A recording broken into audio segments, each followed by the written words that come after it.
ನಮ್ಮ ಅಭಿಮಾನಿಗಳಿಗೆ ಎಲ್ಲರಿಗೂ ಏನು ಹೇಳಕ್ಕೆ ಇಷ್ಟಪಡ್ತೀರಾ? ಪ್ರತಿ ವರ್ಷದ ಇವತ್ತು ಒಂದು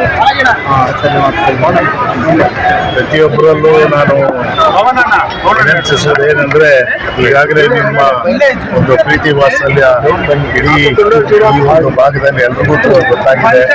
ಹಾಗಾಗಿ ಪ್ರತಿ ವರ್ಷದಂತೆ ಈ ವರ್ಷ ಕೂಡ ನಿಮ್ಮ ಪ್ರೀತಿಗೆ ಪಾತ್ರನಾಗಿ ಹುಟ್ಟುಹಬ್ಬನ ನಾವೆಲ್ಲರೂ ಸೇರಿ ಆಚರಿಸಿ ಮುಂದೆ ಬಂದು ನಿಂತ್ಕೊಂಡು ಮಾಡಿದ್ದೀರಿ.